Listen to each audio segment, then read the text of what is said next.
ನಾನು ಕಷ್ಟಪಟ್ಟು ದುಡಿಮೆ ಮಾಡ್ತಾ ಬದುಕ್ತಾ ಇದ್ದೇನೆ. ಸರ್ಕಾರದ ದುಡ್ಡು ಹೊಡೆದು ಬದುಕ್ತಿಲ್ಲ. ಪರೋಕ್ಷವಾಗಿ ವಿರೋಧಿಗಳಿಗೆ ರಾಕಿಂಗ್ ಸ್ಟಾರ್ ಯಶ್ ಅವರು ಟಾಂಗ್ ಅನ್ನ ಕೊಟ್ಟಿದ್ದಾರೆ. ನಾನು ಕಷ್ಟಪಟ್ಟು ದುಡಿಮೆ ಮಾಡಿ ಬದುಕ್ತಾ ಇದ್ದೇನೆ. ಸರ್ಕಾರದ ದುಡ್ಡನ್ನ ಹೊಡೆದು ಬದುಕ್ತಾ ಇಲ್ಲ ಅಂತ ರಾಕಿಂಗ್ ಸ್ಟಾರ್ ಯಶ್ ಅವರು ಮಾತನಾಡಿರುವಂತದ್ದು. ಪರೋಕ್ಷವಾಗಿ ವಿರೋಧಿಗಳಿಗೆ ಯಶ್ ಅವರು ಟಾಂಗ್ ಅನ್ನ ಕೊಟ್ಟಿದ್ದಾರೆ. ಯಾರು ಕಳ್ಳೆತ್ತು ಯಾರು ದುಡಿಮೆ ಎತ್ತು ಅಂತ ಜನ ನಿರ್ಧಾರ ಮಾಡ್ತಾರೆ ಬಿಡಿ ಅಂತ ಕೂಡ ಯಶ್ ಅವರು ಮಾತನಾಡಿದ್ದಾರೆ.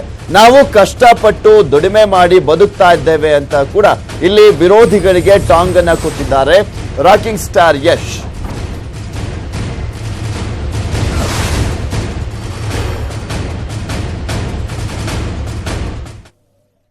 ಎಂತ ಪ್ರಚಾರವನ್ನು ಮಾಡ್ತಿದ್ದಾರೆ.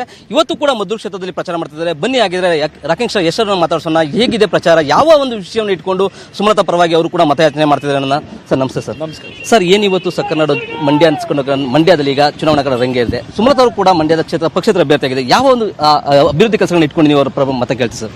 Sir very simple. ಒಂದು, ಭ್ರಷ್ಟಾಚಾರ ಇಲ್ಲದೆ ಕೆಲಸ ಮಾಡ್ತಿರೋದು. ಕೇಂದ್ರದ ಚುನಾವಣೆ ನಡೀತಾ ಇರೋದು, ಪಾರ್ಲಿಮೆಂಟ್ ಎಲೆಕ್ಷನ್. ಏನಲ್ಲಿ ಪಾರ್ಲಿಮೆಂಟಲ್ಲಿ ಸರ್ಕಾರದ ಯೋಜನೆಗಳು ಬರುತ್ತೆ ಅಷ್ಟು ಅನುದಾನಗಳನ್ನ ತಂದು MP ಇದರಲ್ಲಿ ಎಷ್ಟು ಶಕ್ತಿ ಇರುತ್ತೋ ಅಷ್ಟು ಕೆಲಸಗಳನ್ನ ಅವರು ಅಚ್ಚುಕಟ್ಟಾಗಿ ಮಾಡ್ತಾರೆ. ಸರ್ಕಾರದಿಂದ ಬರೋ ಎಲ್ಲ ಯೋಜನೆಗಳಾಗ್ಬೋದು ಅಥವಾ ಸರ್ಕಾರಕ್ಕೆ ಇಲ್ಲಿ ಸಮಸ್ಯೆಗಳನ್ನ ತಗೊಂಡೋಗಿ ಏನೇನು ಸಮಸ್ಯೆ ಇದೆ ಅನ್ನೋದನ್ನು ತಲುಪಿಸೋದಕ್ಕೆ ಎಲ್ಲ ಒಂದು ನಾಲೆಜ್ ಆಗ್ಬೋದು, ಭಾಷೆ ಆಗ್ಬೋದು ಅವ್ರಿಗೆ ಚೆನ್ನಾಗಿದೆ. ಅಭ್ಯರ್ಥಿ ಪರವಾಗಿ ನಾನು ಮಾತಾಡೋದಕ್ಕಿಂತ ಅಭ್ಯರ್ಥಿ ನೀವು ಏನೇನು ಯೋಜನೆ ಅಂದ್ಕೊಂಡಿದ್ರೆ ಅವ್ರು ಮಾತಾಡ್ತಾರೆ. ಬಟ್ ಅವರಲ್ಲಿ ಏನು ಕೆಪಾಸಿಟಿ ಇದೆ, ಏನು ಶಕ್ತಿ ಇದೆ ಅದ್ರ ಬಗ್ಗೆ ನಾವು ಮಾತಾಡ್ತಾ ಹೊರಡ್ತಾ ಇದ್ದೀವಿ ಸರ್. ಈಗ ಮಂಡ್ಯ ಜಿಲ್ಲೆಯಲ್ಲಿ ನೀವೆಲ್ಲ ಕೂಡ ಪ್ರಚಾರ ಮಾಡ್ತಿದ್ರಿ, ನೀವು ದರ್ಶನ ಇರ್ಬೋದು. ಹೇಗಿದೆ ಸರ್ ಮಂಡ್ಯ ಜಿಲ್ಲೆ ಜನರ ಒಂದು ಮನದಾಳದ ಮಿಡಿತ ಹೇಗೆ ಅನಿಸುತ್ತೆ ನಿಮ್ಗೆ? ನೋಡಿ ಸರ್, ಈಗ ನಾವು ತುಂಬ ಮಾತಾಡೋದು ಬೇಡ. ಜನ ಎಲ್ಲ ಭಾಳ ಖುಷಿಯಾಗಿದ್ದಾರೆ. ಎಲ್ಲ ಒಂದು ಮಂಡ್ಯ ಜನ ನಿಮ್ಮೆಲ್ರಿಗೂ ಗೊತ್ತು, ಸ್ವಾಭಿಮಾನಕ್ಕೆ ಹೆಸರುವಾಸಿ. ಜೊತೆಗೆ ಅವ್ರ ಬೇರೆ ಯಾವುದೇ ಒಂದು ಭಯಪಡಿಸೋಗೋ ಅಥವಾ ದುಡ್ಡಿನ ಬಲದಲ್ಲೋ ಯಾರು ಏನು ಮಾಡೋಕ್ಕಾಗಲ್ಲ ಅನ್ನೋದು ಅವ್ರಿಗೆ ಗೊತ್ತು. ಸೊ ಪ್ರೀತಿ, ವಿಶ್ವಾಸ ಅಥವಾ ಒಳ್ಳೆ ಭಾಳ ಬುದ್ಧಿವಂತರಿದ್ದಾರೆ ಜನ, ಪ್ರಬುದ್ಧರಿದ್ದಾರೆ. ಸೊ ಒಳ್ಳೆ ರೀತಿಲಿ ತುಂಬ ಪಾಸಿಟಿವ್ ಆದ ವೇವ್ ಇದೆ ಸುಮಲತಾ ಅಂಬರೀಶ್ ಅವ್ರ ಪರವಾಗಿ. ಸರ್, ಈಗ ನೀವು ಮತ್ತೆ ದರ್ಶನ್ ಅವರು ಏನು ಪ್ರಚಾರಕ್ಕೆ ಬರ್ತೀನಿ ಅಂದ ತಕ್ಷಣ ಎಲ್ಲೋ ಒಂದು ಕಡೆ ಆಪೋಸಿಟ್ ಅವರು ಏನು ದಳದ ಕ್ಯಾಂಡಿಡೇಟ್ ಅವರ ಬೆಂಬಲಿಗರು ಎಲ್ಲರೂ ಕೂಡ ಎಲ್ಲೋ ಒಂದು ಕಡೆ ಅವರಲ್ಲೂ ಕೂಡ ಆತಂಕ ಆಗಿ ನಿಮ್ಮ ಮೇಲೆ ಅಥವಾ ನಿಮ್ಮ ದರ್ಶನ್ ಅವರ ಮೇಲೆ ಮುಗಿಬೀಳುವಂಥ ಪ್ರಯತ್ನ ನಡೀತು. ಇದನ್ನು ಯಾವ ರೀತಿಯಾಗಿ ಅನಲೈಸ್ ಮಾಡ್ಬೋದು ಸರ್? ಸಹಜ ಬಿಡಿ ಸರ್, ರಾಜಕಾರಣ ಅಥವಾ ಯಾರೋ ಒಬ್ರು ಕ್ಯಾಂಡಿಡೇಟ್ ಇದ್ದಾಗ ಅವ್ರ ಪರವಾಗಿ ಅವ್ರು ಮಾತಾಡ್ತಾರೆ, ನಮ್ಮ ಪರವಾಗಿ ನಾವು ಮಾತಾಡಬೇಕಾಗುತ್ತೆ. ಅದಕ್ಕೆ ಕೆಲವರಿಗೆ ಒಂದು ಬೇಜಾರಾಗ್ಬೋದು, ಅದಕ್ಕೇನು ಮಾಡೋಕ್ಕಾಗುತ್ತೆ ಸರ್? ರಾಕಿಂಗ್ ಸ್ಟಾರ್ ಯಶ್ ಅವರು ಬಂದ ಮೇಲೆ ಒಂದು ರೀತಿ ಟಾಕಿಂಗ್ ವಾರ್ ಶುರು ಆಯಿತು ಅನ್ನೋ ಒಂದು ಜನರ ಒಂದು ಮಾತು, ಅಂದರೆ ಕೌಂಟ್ರಿಗೆ ಕೌಂಟರ್ ಕೊಡುವಂಥದ್ದು. ಇದ್ರ ಎಷ್ಟು ಮಟ್ಟಿಗೆ ಸರಿ ಅನ್ಸ್ಕೊಬೋದು ಸರ್? ಇಲ್ಲ ಸರ್, ನನಗೆ ಯಾರು ಈಗ ನೀವು ಬಂದು ಒಪಿನಿಯನ್ ಕೇಳ್ತೀರಿ, ಈಗ ನೀವು ಕೇಳ್ತಾ ಇದ್ದೀರಾ, ಕೇಳಿದೋಗಿ ನನ್ನ ಪರ ನಾನು ಬೇರೆ ಮಾತಾಡ್ತಾ ಇದ್ದೆ. ಸೊ ಇಟ್ಸ್ ಆಲ್ ಅಬೌಟ್ ಯಾರೋ ಹಿಂಗೆ ಹೇಳಿದ್ದಾರೆ ಅಂತ ಬಂದು ಕೇಳಿದಾಗ ನನ್ನ ಒಪಿನಿಯನ್ ನೀವು ಕೇಳಿದಾಗ ನಾನು ನಿಮಗೆ ಗೌರವ ಕೊಟ್ಟು ಹೇಳಬೇಕಾಗುತ್ತೆ. ಯಾರಾದರೂ ಹೇಳಿದಾಗ ಅದಕ್ಕೆ ನಮ್ಮ ಒಪಿನಿಯನ್ ನಾವು ಹೇಳ್ತೀವಿ ಅಷ್ಟೇ. ಸರ್, ಎಲ್ಲೋ ಒಂದು ಕಡೆ ಅಂಬರೀಶ್ ಅವರು ಮಂಡ್ಯ ಸಂಸದ ಆಗಿದ್ದು ಸಾಕಷ್ಟು ಕೆಲಸ ಮಾಡಿದ್ರು ಕೂಡ ಏನು ದಳಪತಿಗಳಲ್ಲಿ ಅಥವಾ ಬೇರೆ ಬೇರೆಯವರು ಅಂಬರೀಶ್ ಅವರು ಏನೂ ಸಾಕ್ಷಿ ಗುಡ್ಡೆ ಇಲ್ಲ, ಇದು ಈ ರೀತಿಯಾಗಿ ಅವ್ರು ಮತ ಕೇಳಿದ್ರು. ಮಾತಾಡೋರು ಮಾತಾಡ್ತಾರೆ, ಜನಕ್ಕೆ ಗೊತ್ತಿದೆ ಸರ್. ಈಗ ಎಲ್ಲೋದ್ರೂ ಜನ ಒಂದು ಕಡೆ ಹಿಂಗೆ ಕೈ ತೋರಿಸ್ತಾರೆ, ಏನು ಒಂದು ನೋಡಿದ್ರೆ ಅದು ಅಂಬರೀಶ್ ಅಣ್ಣನ ಕೊಡುಗೆ ಅಂತ ತೋರಿಸ್ತಾ ಇರ್ತಾರೆ. ಸೊ ಒಂದು ಸಣ್ಣ ಕೆಲಸ ಮಾಡಿದ್ರು ಜನ ಇವತ್ತು ಹೋಗಿ ಫೋಟೋ ತೆಗೆಸ್ಕೊಂಡು ನಾನೇ ಕೆಲಸ ಮಾಡಿದ್ದು ಅಂತ ಪಬ್ಲಿಸಿಟಿ ಮಾಡ್ಕೊಳ್ಳೋರ ನಡುವೆ ಲಕ್ಷಾಂತರ ರೂಪಾಯಿ, ಕೋಟ್ಯಾಂತರ ರೂಪಾಯಿ ಗ್ರ್ಯಾಂಟ್ಗಳನ್ನೆಲ್ಲ ತಂದು ಕೆಲಸ ಮಾಡಿಸಿದ್ರು. ಅಂಬರೀಷ್ ಅಣ್ಣ ಅದನ್ನು ಯಾವತ್ತೂ ಮಾಡಿಲ್ಲ. ಯಾಕಂದರೆ ಅದೊಂದು MP ಕೆಲಸ, ಅಥವಾ ಏನು ಅವರು ಸಚಿವರಾಗಿದ್ರು ಅಥವಾ MLA ಆಗಿದ್ರು, ಅದ್ರ ಕೆಲಸಗಳು ಅವ್ರು ಮಾಡಬೇಕು.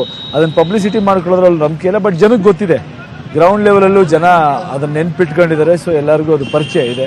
ಸೊ ಅದನ್ನೇನು ನೀವು ತೀರಾ ಪಬ್ಲಿಸಿಟಿ ಮಾಡ್ಕೊಳ್ಳೋ ಅವಶ್ಯಕತೆ ಇಲ್ಲ. ಜನಕ್ಕೆ ಕೆಲಸ ಮಾಡಿದಾಗ ಜನನೇ ಹೇಳ್ತಾ ಇದ್ದಾರೆ ಸರ್. ಸರ್, ನಿನ್ನೆ ಮೋದಿ ಅವರು ಕೂಡ ಮೈಸೂರು ಬಂದು ಸುಮಲತಾ ಪರವಾಗಿ ಒಂದು ರೀತಿ ಮತವನ್ನು ಕೇಳಿದ್ದಾರೆ. ಇದು ಯಾವ ರೀತಿಯಾಗಿ ಪರಿಣಾಮ ಬೀರುವುದು ಮಂಡ್ಯ ಜಿಲ್ಲೆ ಜನರ ಮೇಲೆ? ಯಾವ ಪರಿಣಾಮ ಬೀರುತ್ತೆ ಅನ್ನೋದಕ್ಕಿಂತ ದೊಡ್ಡ ವ್ಯಕ್ತಿ, ಒಂದು ನಮ್ಮ ದೇಶದ ಪ್ರಧಾನಿ, ಇವತ್ತು ನಮ್ಮ ಅಂಬರೀಷ್ ಅಣ್ಣ ಅವರ ಒಂದು ದುಡಿಮೆ, ನಮ್ಮ ಅಂಬರೀಷ್ ಅಣ್ಣ ಅವರ ಒಂದು ಕೆಲಸ ಏನು ಅಂತ ಅದು ಗುರುತಿಸಿ ಮಾತಾಡಿದ್ದಾರೆ. ನಮ್ಮವರೇ ನಮ್ಮ ಅಂಬರೀಷ್ ಅಣ್ಣ ಏನು ಕೊಡುಗೆ, ಇಲ್ಲೇನು ಕೆಲಸ ಮಾಡಿಲ್ಲ ಅಂತ ಹೇಳ್ತಿರ್ಬೇಕಾದ್ರೆ ಎಲ್ಲೋ ಉತ್ತರ ಭಾರತದಲ್ಲಿ ಕೂತ್ಕೊಂಡು ಅವರ ಕೆಲಸದ ಬಗ್ಗೆ ಗೌರವ ಸೂಚಿಸಿ ಒಂದು ರೆಸ್ಪೆಕ್ಟ್ ಕೊಟ್ರಲ್ಲ, ಖುಷಿ ಆಗುತ್ತೆ. ಕನ್ನಡಿಗರಾಗಿ ಸ್ಪೆಷಲಿ ಮಂಡ್ಯ ಭಾಗದ ಜನಗಳಿಗೆಲ್ಲ ಭಾಳ ಖುಷಿಯಾಗಿದೆ.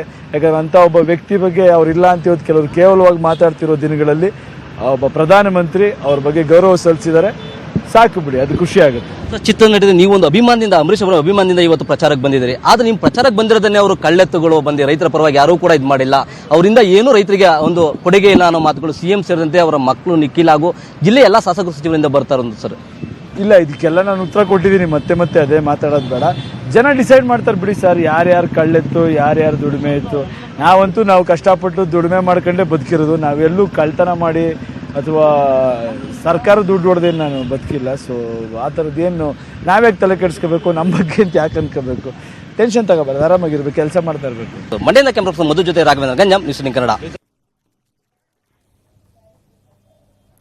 ನೋಡ್ತಿದ್ವಿ ಯಶ್ ಅವರು ಎಕ್ಸ್ಕ್ಲೂಸಿವ್ ಆಗಿ ನ್ಯೂಸ್ 18 ಕನ್ನಡದ ಜೊತೆ ಮಾತನಾಡಿದಂತದ್ದನ್ನ. ಇಲ್ಲಿ ಪ್ರಮುಖವಾಗಿ ಮೋದಿ ಅವರು ನಿನ್ನೆ ಅಂಬರೀಶ್ ಅವರ ವಿಚಾರಕ್ಕೆ ಸಂಬಂಧಪಟ್ಟಂತೆ ಮಾತನಾಡಿದ್ರ ಬಗ್ಗೆನೂ ಕೂಡ ಹೇಳ್ತಾ ಇದ್ರು. ಇಲ್ಲಿರುವಂತವರೇ ಅಂಬರೀಶ್ ಅವರು ಏನು ಮಾಡಿಲ್ಲ ಅಂತ ಹೇಳ್ತಾರೆ, ಆದ್ರೆ ಉತ್ತರ ಭಾರತದಿಂದ ಬಂದು ಮತ್ತೊಂದ್ ಕಡೆ ಪ್ರಧಾನಿಯಾಗಿದ್ದುಕೊಂಡು ದೊಡ್ಡ ವ್ಯಕ್ತಿಯೊಬ್ರು ಅಂಬರೀಶ್ ಅವರ ಬಗ್ಗೆ ಮಾತನಾಡ್ತಾರೆ ಅಂದ್ರೆ ಅದು ಅಂಬರೀಶ್ ಅಣ್ಣ ಅವರು ನಿಜಕ್ಕೂ ಸಾಧನೆ ಮಾಡಿದ್ದಾರೆ ಅಂತಾನೆ ಅರ್ಥ ಅಲ್ವಾ ಅಂತ ಯಶ್ ಅವರು ಕೂಡ ಹೇಳ್ತಾ ಇದ್ರು. ಹಾಗೆ ಇಲ್ಲಿ ಪ್ರಮುಖವಾಗಿ ಯಶ್ ಅವರನ್ನ ಟಾರ್ಗೆಟ್ ಮಾಡಿದಂತ ವಿಚಾರಕ್ಕೆ ಸಂಬಂಧಪಟ್ಟಂತೆ ಕೂಡ ಹೇಳ್ತಾ ಇದ್ರು. ಹಾಗೆ ಯಶ್ ಮತ್ತೆ ದರ್ಶನ್ ಅವರ ವಿಚಾರಕ್ಕೆ ಸಂಬಂಧಪಟ್ಟಂತೆ ಕಳ್ಳೆತ್ತು ಅಂತ ಮಾತನಾಡಿದ್ರನ್ನ ಬಗ್ಗೆನೂ ಕೂಡ ಪ್ರತಿಕ್ರಿಯೆಯನ್ನ ನೀಡಿದ್ದಾರೆ ಯಶ್ ಅವರು. ನಾವು ಕಷ್ಟಪಟ್ಟು ನಾವೇ ದುಡಿತಾ ಇದೀವಿ, ಸರ್ಕಾರದ ದುಡ್ಡನ್ನ ಹೊಡೆಯೋದಾಗ್ಲಿ ಭ್ರಷ್ಟಾಚಾರವನ್ನ ಮಾಡೋದಾಗ್ಲಿ ಇದ್ಯಾವುದನ್ನು ಕೂಡ ಮಾಡ್ತಾ ಇಲ್ಲ ಅಂತ ಪರೋಕ್ಷವಾಗಿ ವಿರೋಧಿಗಳಿಗೆ ಟಾಂಗನ್ನ ಕೂಡ ನೀಡಿದ್ದಾರೆ ರಾಕಿಂಗ್ ಸ್ಟಾರ್ ಯಶ್ ಅವರು.